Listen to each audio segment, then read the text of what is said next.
Good afternoon મિત્રો, મારી YouTube ચેનલમાં આપ સૌનું હાર્દિક સ્વાગત છે.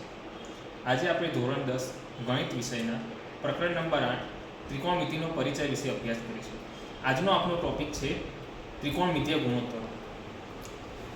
ત્રિકોણમિતિય ગુણોત્તરોનો અભ્યાસ કરતા પહેલાં આપણે એ વાત જાણી લેવી જોઈએ કે ત્રિકોણમિતિ પ્રકરણમાં મોટાભાગે ઉપયોગ કાટકોણ ત્રિકોણનો થાય છે. ત્રિકોણમિતિય ગુણોત્તરોમાં ટોટલ 6 ગુણોત્તરો ધોરણ 10માં તમારે અભ્યાસ કરવાના છે. ત્રિકોણ A B C અહીં તમને આપેલો છે, જ્યાં ખૂણો B કાટકોણ ખૂણો છે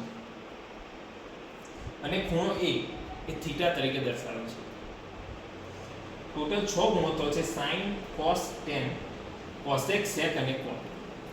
તમારે મુખ્ય sin, cos અને tan આ 3 ગુણોત્તરો યાદ રાખવાના છે. આ ત્રણેયના વ્યસ્ત છે cosec, sec અને cot. જો તમને આ ત્રણ યાદ રહી જાય તો આ ત્રણ તમને ઇઝીલી આવડી જશે. આના માટેની એક ટ્રીક બનાવી છે આપણે, એકદમ સાદી અને સિમ્પલ ટ્રીક છે, જે દરેકને ખબર પડી જાય અને આસાનીથી યાદ રહે. ટ્રીક છે sin થીટા સાક, cos થીટા પાક, tan થીટા સાપા, અમે ત્રિકોણમિતિના બાપા. ત્રિકોણમાં તમને સામેની બાજુ કઈ છે, પાસેની બાજુ કઈ છે તમને ખબર હોવી જોઈએ. અહીં મેં થીટા ખૂણો A તરીકે લીધેલો છે. તમે એને C પણ લઈ શકો છો. તમારો ખાલી મગજમાં કોન્સેપ્ટ ક્લિયર હોવો જોઈએ. થીટા માટે સામેની બાજુ એટલે આ કહેવાય BC અને પાસેની બાજુ એટલે આ કહેવાય AB. કર્ણ તમે A લો કે C લો, કર્ણ એક જ આ AC એ કોમન રહેવાનું છે, કર્ણ બદલાવાનો નથી. C અને A પ્રમાણે તમારી પાસેની બાજુ અને સામેની બાજુ ચેન્જ થતી રહેશે. અહીં આપણે ખૂણા A ને થીટા તરીકે લીધેલું છે, તો આપણે આગળ જોઈએ હવે કઈ રીતે થશે. sin થીટા સાક, sin થીટા સાક એટલે સામેની બાજુ ભાગ્યા કર્ણ. હવે થીટા ખૂણા માટે સામેની બાજુ કઈ કહેવાય આપણે જોઈ લઈએ. A માટે સામેની બાજુ એટલે BC અને કર્ણ મેં તમને કીધું A લો કે C લો, કર્ણ એક જ રહેવાનું છે AC. તો સામેની બાજુ એટલે BC upon AC. હવે cos થીટા, cos થીટા પાક, પાક એટલે પાસેની બાજુ ભાગ્યા કર્ણ. પાસેની બાજુ એટલે AB upon કર્ણ એટલે AC, AB upon AC. હવે tan થીટા સાપા, સાપા એટલે સામેની બાજુ ભાગ્યા પાસેની બાજુ. સામેની બાજુ એટલે BC upon AB. આ સામેની બાજુ છે, આ પાસેની બાજુ છે. હવે મેં તમને કીધું કે sin, cos અને tan તમને યાદ રહી જાય તો cosec, sec અને cot તમને આરામથી યાદ રહી જશે. cosec જે છે એ sin નો વ્યસ્ત છે. વ્યસ્ત સંખ્યા વિશે તમે જાણો છો. હું તમને કહું કે ધારો કે 5 નો વ્યસ્ત શું છે, તો 5 નો વ્યસ્ત આવે 1/5. 4 નો વ્યસ્ત શું છે, તો 4 નો વ્યસ્ત આવે 1/4.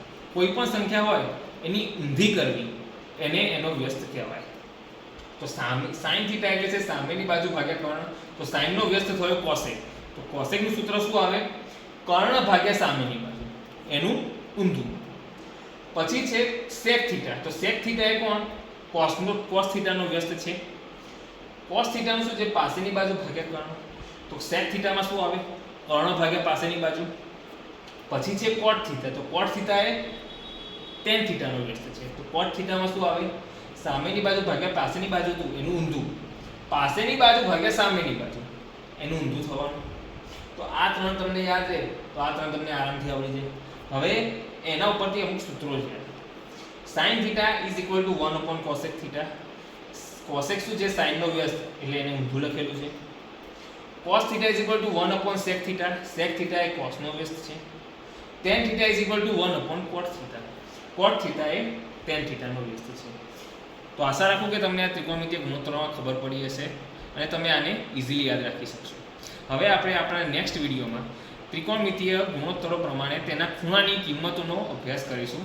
જે ખૂણાનું જે ટેબલ તમારો આના પછીનો જે નેક્સ્ટ અને મોસ્ટ IMP ટોપિક છે એના વિશેનો અભ્યાસ કરીશું. આ વિડીયો જો તમને ગમ્યો હોય તો તમે લાઈક, કોમેન્ટ અને શેર કરો.